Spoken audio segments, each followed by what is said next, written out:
So what's up, homeboys? So it's October 1 and I want to reflect and look back on the things that I've learned about running and about myself from running 400 kilometers nung September. But yeah, it's October 1. It's a new month and September has officially ended. So gisingin niyo na yung mga tropa nyo na nagpo-post ng Wake Me Up when September ends. It feels like it's such a big accomplishment na it calls for a celebration. Let's go run a half marathon to celebrate running 400 kilometers nung September. And then along the way or maybe after, I'll take some time to reflect and talk about what I have learned about running and about myself from running 400 kilometers. But yeah, this half marathon isn't gonna run itself. So let's go.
Ten kilometers in, baby. 15 kilometers in.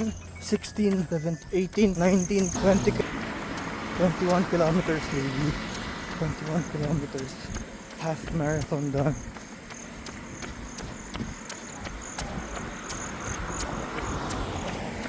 Let's go above and beyond. Let's go above and beyond, baby. Let's go. Let's go. Just a bit more. Just a bit more. Let's go above and beyond. Let's go.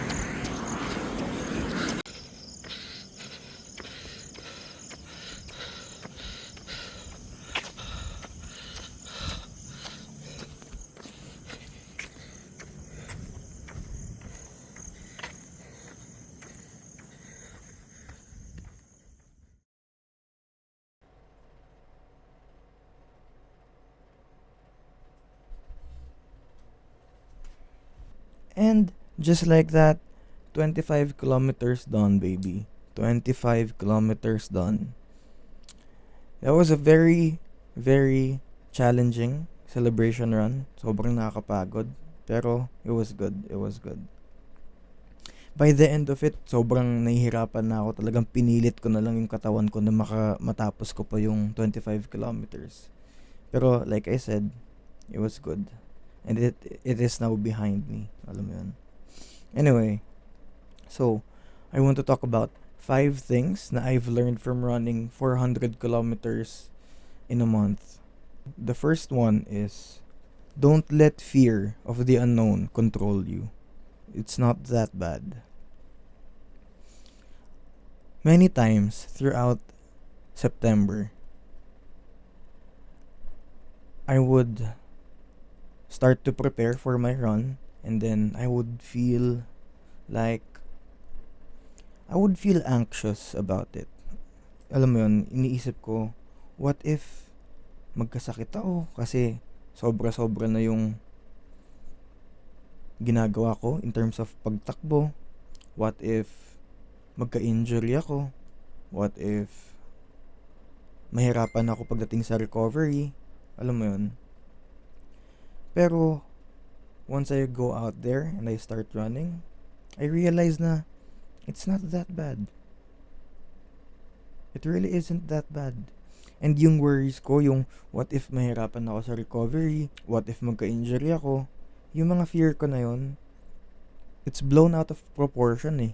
Kasi, paano ako magkaka-injury kung titigil ako tumakbo? 'Di ba? Kung papangunahan ako ng takot ko. Paano ako mahirapan mag-recover kung hindi ako tatakbo kasi nga pinangunahan ako ng takot ko? Tsaka na yung takot, alam mo yun, kailangan ko munang gawin yung kailangan kong gawin.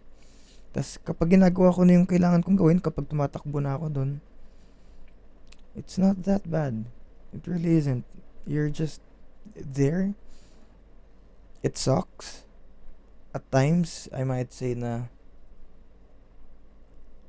alam mo yun, it's suffering. Kasi ang hirap niya talaga and you don't want to do it anymore. Ang sarap umuwi, ang sarap itigil lang lahat ng yun, pero you do it anyway.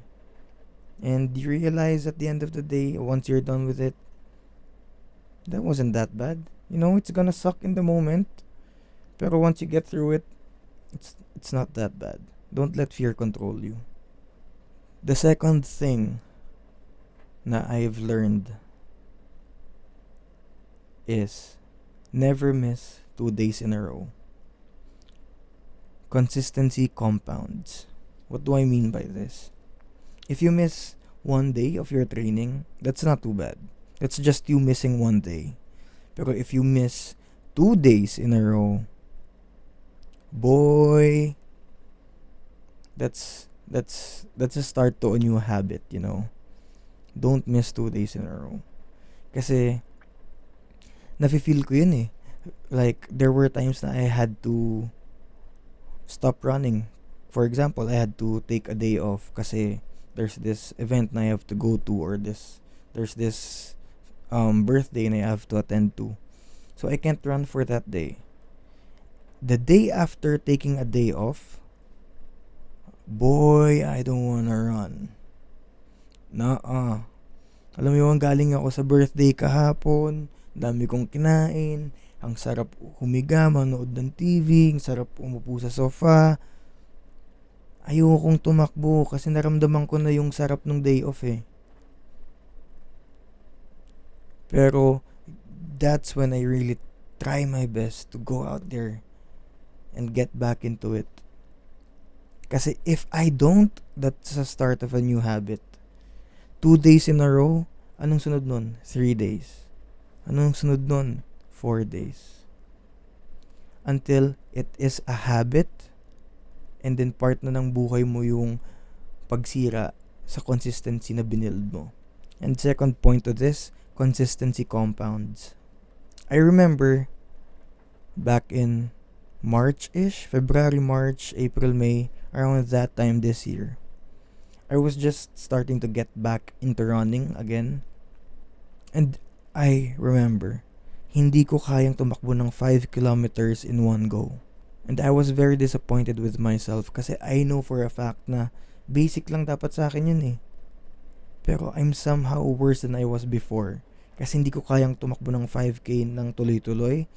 And second, if matakbo ko man yung 5K ng tuloy-tuloy, it would take me a really long time. Yung first 5K na natakbo ko ulit tuloy-tuloy, I think it was around 48 minutes.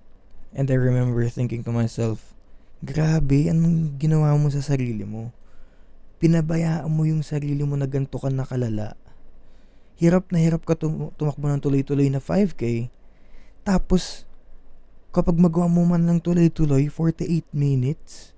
Talaga ba? 48 minutes?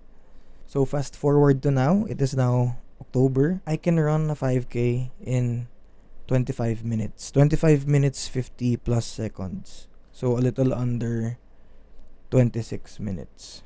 That's crazy. That's like half the time in a span of few months. Pero it's all because I have been consistent. There were times back in June, back in August, na I felt like I'm not making any progress. Pero now, yung consistency ko, nagpatong-patong na. Consistency compounds. So, the third thing that I have learned is your goals are challenging. And they should be. Embrace solitude. There's no certainty na you will reach your goal. There's no certainty na ma-achieve mo yung what you set out to do. And that's the challenge of it. And since your goals are challenging, they're difficult, don't expect company. Don't expect other people to be there for you when you're doing something difficult. Because if what you're doing is difficult, not everyone is willing to do that with you. You need to accept that you're gonna do things alone most of the time. You're gonna eat alone. You're gonna do breathing exercises alone. You're gonna log those miles alone. You're gonna run alone. And it's okay. This journey of you reaching your goal is meant for you. It's not meant for other people. It's not meant to be done with other people. It is for you. It is as simple as that. The fourth thing is, don't listen to people who do not have what you want. Don't justify your actions to them. This is a difficult thing to practice, kasi it's difficult not to listen to people, especially when it's people you love, people you care for, your friends. Pero if they don't have what you want, chances are they don't know what they're talking about. So you do not need to justify your actions to them. The fifth one is, remember why you started. Always remind yourself why you started in the first place. I remember I did lots of long runs kasi throughout September. So, yung longest run ko for that month was 34 kilometers. Throughout that 34-kilometer run, ilang beses ko na naisip na tama na to, tigil na. Alam mo yun, kota na.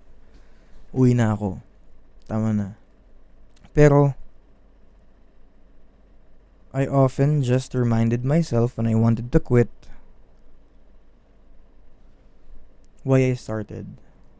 Inaalala ko, bakit ko nga ba ito inumpisahan? I want to build strength of character and discipline. If papakinggan ko yung boses ko ngayon sa utak ko na tama na, tigil na, sayang naman yung inumpisahan ko. Kasi andito na ako eh. Iniisip ko sa sarili ko na this is the process of building strength of character and discipline. Hindi ba pwedeng gusto ko yung resulta? Hindi ba pwedeng gusto ko ng disiplina, ng strength of character, nang hindi ko pinagdadaanan to? So I had to remind myself why I started in the first place. Other things can help you get to your goal. Like for example, when I'm out running, alam mo yun, sometimes I listen to podcasts, people that inspire me, and they help. They push me. Pero, pag you're isipin mo imagine this. The day before, tumakbo ka ng 16 to 20 kilometers. Tapos, the day before that, tumakbo ka pa ng 16 to 20 kilometers. So, pagod ka na, naiipon na yung pagod mo. Pagdating sa araw ngayon, nakita mo yung kailangan mong takbuhin. Nakasulat sa calendar mo, 30 kilometers. Isipin mo anong mararamdaman mo. Umpisa pa lang ayaw mo na. Magsuot pa lang ng medyas ng sapatos, hirap na hirap ka na. Ngayon, tumatakbo ka na. 5 kilometers in. Shucks. 25 pa? 25 pa? Yung music, yung podcast na pinapakinggan mo, yung mga bagay na nakakatulong sa yung magpatuloy, matutulungan ka nun. Pero pag madilim na, pagod ka na, ayaw mo na talaga, wala nang magagawa yun. Wala nang magagawa yun. yung iniisip mo na nakakatulong sa'yo para ma-push ka, wala nang magagawa yun. Nauubos yun, promise. Nauubos yun. Ang matitira na lang sa'yo, ikaw. At yung decision mo, kung magpapatuloy ka pa o hindi na. And para magpatuloy ka, kailangan mo i-remind yung sarili mo na bakit ka ba nag-umpisa. Kasi yung ibang tumutulong sa'yo, wala yun, promise. May hangganan yun. So, when I'm out there and I'm struggling and I really don't wanna do it anymore, I really want to quit, I remind myself why I started. And one last thing I want to say. These things that I have learned them by running, but it doesn't just apply to running. And that's why I run. Uncle Tito son, Uncle Tito, rubber side down. Praise be unto the Most High, baby. Praise be unto the Most High.